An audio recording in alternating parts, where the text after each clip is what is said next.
अब देखिए आगे पुण्यात्मा परमात्मा ने बिल्कुल तोड़ पाड़ दिया। इस सत्संग में परमात्मा कह रहे हैं कि परमात्मा ना तो झूठा होता है और ना परमात्मा झूठ कह सकता है।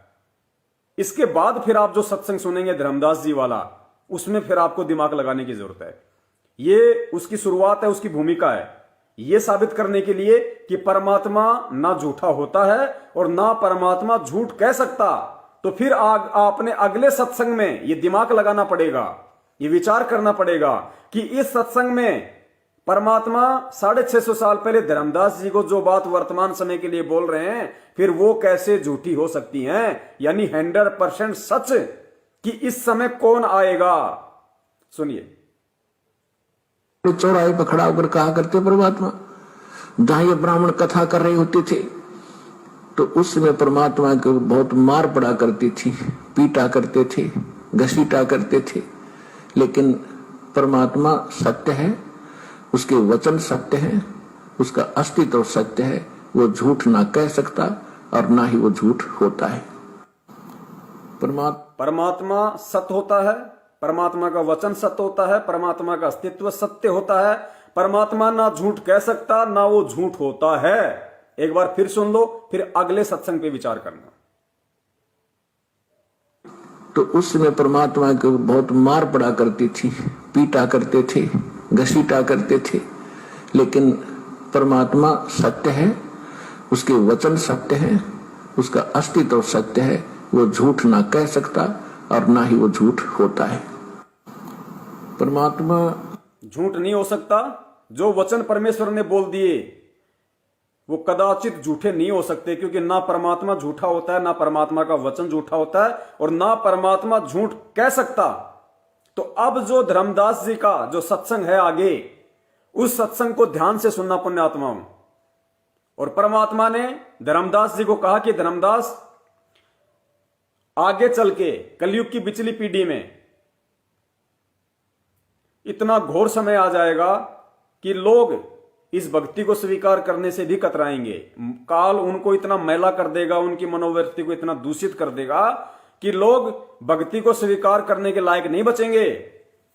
और धर्मदास, उस समय मैं जाऊंगा, जीवों को पार करूंगा, करोड़ों का मोक्ष करूंगा। तो धर्मदास जी को शंका हो गई। धर्मदास जी ने कहा कि परमात्मा, जब आज इस समय और इतना सब कुछ झूठ आडंबर पाखंड फैला हुआ है और मेरे जैसा प्राणी परमात्मा आपको नहीं समझ पाया, मेरे जैसा नीच आपको नहीं समझ पाया, और आप कहते हो परमात्मा 650 साल बाद तो इतना दूषित हो जाएगा सारा लोक। उस समय परमात्मा आप कैसे अपनी जानकारी कराओगे?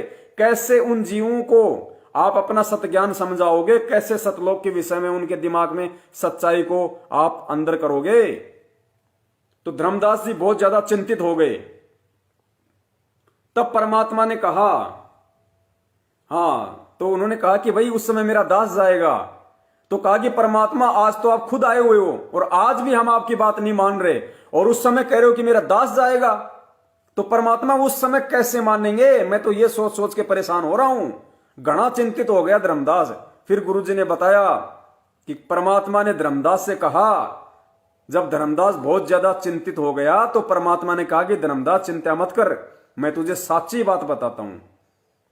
उस समय मैं खुद ही जाऊंगा, 12वें पंथ हम ही चलावें, सब पंथों को मिटा के एक पंथ चलावें। गुरुजी ने कहा, उस समय परमात्मा ने कहा कि धर्मदास 12वें पंथ में खुद ही जाऊंगा। और फिर आगे परमात्मा ने क्या कहा कि काल के आगे परमात्मा ने थोड़ा सा पर्दा डालना था, इसलिए काल को परमात्मा ने यह कहा था कि मेरा दास जाएगा, लेकिन हकीकत में मैं खुद ही जाऊंगा। सुनिए, यानी परमेश्वर सतगुरु रामपाल जी महाराज जी इस सत्संग के माध्यम से, क्योंकि सत्संग आप और हमारे लिए किए जा रहे हैं पुण्यात्माओं, आप और हमारे लिए, तो आप और हमारे लिए संकेत दिया परमात्मा ने कि आज मैं खुद ही आया हुआ हूं, मैं खुद ही कबीर हूं। सत्संग परमात्मा ही किया करते हैं, क्योंकि सत्य भगवान ही बोल सकता है, सत्य परमात्मा ही बता सकता है। परमात्मा ने कहा था, चौथा युग जब कलयुग आएगा तब मैं अपना एक दास भेजूंगा। परमात्मा छुपकर ही बोलते हैं। क्या कह रहे हैं? परमात्मा छुपकर ही बोलते हैं। परमात्मा ने कहा कि जब चौथा युग कलयुग आएगा तब मैं अपना दास भेजूंगा। फिर कह रहे हैं कि परमात्मा छुपकर ही बोलते हैं। परमात्मा ही बता सकता है। परमात्मा ने कहा था चौथा युग जब कलयुग आएगा तब मैं अपना एक दास भेजूंगा। परमात्मा छुपकर ही बोलते हैं। परमात्मा छुपकर ही बोलते हैं। तो परमात्मा ने कहा था कि चौथा युग जब कलयुग आवेगा तब हम अपना एक दास भेजेंगे। अब वहां काल के सामने परमात्मा ने कहा कि हम अपना दास भेजेंगे। और कबीर वाणी चैप्टर में परमात्मा ने धर्मदास जी से, जब धर्मदास जी घने चिंतित हो गए थे कि हे परमात्मा, आपने सतनाम और सारनाम गुप्त रख दिया और इसके बिना मोक्ष नहीं हो सकता। आपने मुझ किंकर के ऊपर दया करी दास पे और 42 वंश भी पीढ़ी बख्श दी, मेरी वंश चलेगा। तो हे परमात्मा, सारनाम और सतनाम बिना पार नहीं हो सकते, तो मेरे बच्चे कैसे पार होंगे? ऐसे कलेजा पकड़ के बैठ गया। परमात्मा ने सोचा भाई घना दुखी हो गया। अब सुनना तो परमेश्वर ने कहा कि सुन ले, साची बताओ। काल ने क्या कहा था? 12 पंथ करूं मैं साजा, नाम तुम्हारा ले करूं आवाजा। 12 पंथ नाम जो लेगी, हमरे मुख में आन सबोही। जाओ जोग जीत संसारा, जीवन मन कहा तुम्हारा। जीव तुम्हारा कहा न माने, हमारी ओढ़ हो बाद बखाने। अब इतना समय नहीं रहा, मैं वो सारे प्रमाण आज नहीं दिखा पाऊंगा आपको कि 12 पंथ कौन कौन से हैं। तो 12 पंथ, 12वां पंथ गरीबदास पंथ बताया है, लिखा कबीर सागर में। तो परमात्मा ने कहा तू चिंता ना करे धर्मदास। ध्यान से सुनना पुण्यात्माओं, बहुत इंपॉर्टेंट शब्द है। गुरुदेव ने स्पष्ट कर दिया कि काल के सामने परमात्मा ने थोड़ा सा ओट रखी कि मैं मेरा दास भेजूंगा, लेकिन धर्मदास की चिंता देख के परमात्मा ने कहा कि चिंता ना कर, तुझे साची बता देता हूं, मैं खुद ही जाऊंगा। और पहले आपने क्या सुना कि परमात्मा का वचन ना झूठ होता है, ना परमात्मा झूठ कहता, ना परमात्मा झूठा हो सकता। कबीर सागर में तो परमात्मा ने कहा तू चिंता ना करे धर्मदास, जब 5500 वर्ष कलयुग बीत जाएगा तब या बिचली पीढ़ी आवेगी, और बिचली पीढ़ी तक यु ज्ञान और तत्व ज्ञान और सतनाम सारनाम कति गुप्त रखना है, नहीं तो काल के दूतों का हाथ लग जाएगा, मेरा सारा मिशन खराब हो जाएगा। तो परमात्मा ने देखा कि यु बिल्कुल चिंतित हो गया घना। तब परमेश्वर ने कहा धर्मदास, जब साची बताऊं तेरे तब धर्मदास साची बताऊं तेरे ते। पुण्यात्मा सत्संग के माध्यम से गुरुजी हमारा ध्यान आकर्षित करना चाह रहे हैं। ये सत्संग धर्मदास जी के लिए नहीं किया जा रहा, वो पुण्यात्मा तो सतलोक में बैठी है। ये सत्संग आप और हमारे लिए किया जा रहा है, ये विश्वास दिलाने के लिए कि वर्तमान में तेरे गुरु रूप में कौन है। परमेश्वर ने कहा धर्मदास, जब साची बताऊं तेरे ते, तब धर्मदास ने कहा कि भगवान आज कितना अच्छा समय है, कलयुग स्टार्ट है सन 1398 में और 1512 तक, और आज भी लोग ना मानते, और आप कह रहे हो अगर भयंकर कलयुग पैदा कर देगा, काल ऐसा जुल्म कर देगा, हाहाकार मच जाएगी, इंसान कर्तगनी हो जाएंगे, तो उस समय कैसे पार होंगे? आज तो आप भी विद्वान हैं और फिर भी ना मान रहे ये लोग। तो परमात्मा ने कहा जब 5500 वर्ष कलयुग बीतेगा और बर्मा वंश चल चुका होगा इस काल का, यानी गरीबदास पंथ तक, तो उस में पंथ में मैं आऊंगा स्वयं। इस 12वें पंथ में मैं आऊंगा स्वयं। स्वयं यानी माई सेल्फ, मैं खुद आऊंगा। उस समय कहा परमात्मा ने। तो परमात्मा का वचन कभी झूठा नहीं हो सकता। 7 वचन पलटे नहीं, चाहे पलट जाए ब्रह्मांड, आज स्वयं कबीर परमात्मा धरती पे मौजूद है। आगे देखो, परमात्मा ने कहा, फिर काल को थोड़ा सा परमात्मा ने झांसा दिया कि मेरा दास जाएगा, लेकिन धर्मदास को सत्य कह दिया कि मैं स्वयं ही आऊंगा। बीतेगा और बर्मा वंश चल चुका होगा इस काल का, यानी गरीबदास पंथ तक, तो उस वर में पंथ में मैं आऊंगा स्वयं, और फिर सभी पंथों को खत्म करके एक पंथ बनाऊंगा, और सारी सृष्टि मेरा ही नाम लेगी। तेरे 42 वंश क्या सारी सृष्टि न पार करूंगा धर्मदास, इन 42 की दशनता छोड़ तू।